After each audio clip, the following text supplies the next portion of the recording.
জীবনটা পুরা প্রসেনজিতের পুরোনো সিনেমার মতো হয়ে গেছে। খালি অভাব, দুঃখ আর অশান্তি। একদম হাসায় কইছাস রে ভাই। হরে সগাই রে একই অবস্থা। তোর ফির কোন দিন থাই দুঃখ অশান্তি হল। ধনী বাপের এক বেটা, জেলায় যা চাস তাই পাস। ওটে তো হয়, যেটা চাং না ওটে তো আরো বেশি বেশি পাং। কি না চাওয়া বস্তু পাইস, ওই যে গুড়ি আর মুটকি। তোরটাও বাকি সব বস্তু দিয়াও মাঝে মাঝে গুড়ি মুটকি দেয়। তুই বাইক চাইলে বাইক পাস, মোবাইল চাইলে মোবাইল পাস, পয়সা কাপড় সব পাস। ওর মাঝে মাঝে মাঝে মাইর খাইলে কি হইব? আমরা যে না কিছুই পাই না, খালি মাইরটাই পাই। তোমাক তো খালি মাইরে দেয় রে ভাই। মক তো উঠতে বসতে মাইরের সাথে গাইলেও পারি থাকে, মক ফির মাইরটাই দেয় না। তুই পড়াশোনায় ভালো, কিন্তু খালি মাঝে মাঝে অল্প গাইল পারে। তুই ভালা চেংড়াটা তো ফির কিসের জন্য গাইল পারে? এই যে তোমার সাথে ঘুরি বেড়াং যে, তার মানে আমরা খারাপ? তুই ফির নিজকে ভালা বলি ভাবিস? হ্যারে কদম, এই সারাম দাদা খালি কি আমারে একলাই খারাপ কইছে? আঙ্গ তিনজনকে খারাপ কইছে। ওইটা তো খালি বল্টুর বাপকে। মোর বাপও গাইল পারে তোমার দুইজনের সাথে ঘোরার জন্য। দেখছাস এখন অতিও সাইড নিল, আমরা দুইজনে খারাপ হইলাম।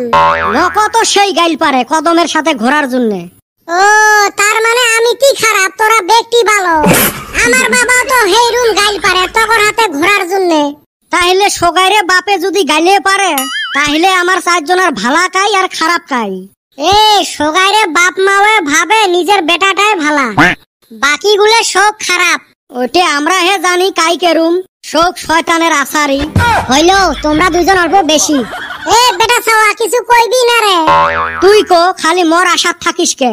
আমি কইবার গেলে যে হাতাহাতি হইয়া যাব। এ কদম লাগবো নাকি? আয় লাগি। তোর সাথে লাগবে চাইছো নাকি? খারাপ তো মকো কছিস না। আরম্ভ হল 203 ঝগড়া। আছিলুম কি জ্বালা নিয়ে, এমরা আসে আরেক জ্বালা ধরে দিল। তুই ফির কি জ্বালা নিয়ে আসছিস? মাইনসের জ্বালায় ফেসবুক ইনস্টাগ্রাম খোলাই যায় না।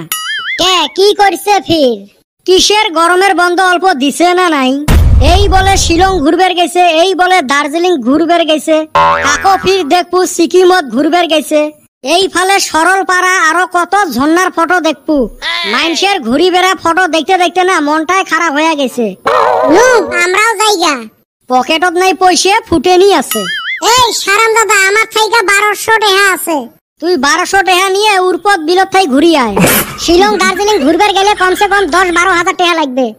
আমার ঠাই টেহাও নাই, ওই জন্য যাওয়ার আশাও নাই। কিন্তু মানুষের ফটো দেখলে যে মন মানে না, আর গাও খালি জ্বলে। না দেখলে হইলো।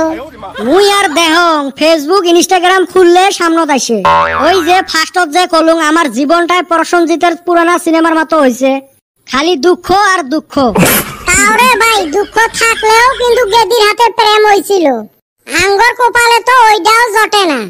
ওই দেখ সব কথা আনি ওই চেংড়ি ঢুকায়। তোরা মনে মনে ভাবস আমি মুখ দিয়া কইলাম। যাই হোক আমরা তো আর ফাঁকত ঘুরবের যাইবার পাইবেন নই। গরমও পড়ছে, চলো আমরা জিঞ্জিরাম নদীর জায়গা ডুব দিয়ে আসি। দুই একটা ফটো উঠিলা আপলোড দিমু। তোর হাতে গেতে যে ডর করে, ওই যে পানির তলে প্যান খুইলা নেস। এ না নাই, তোর বিশ্বাস নাই। সরে মুই আসং না।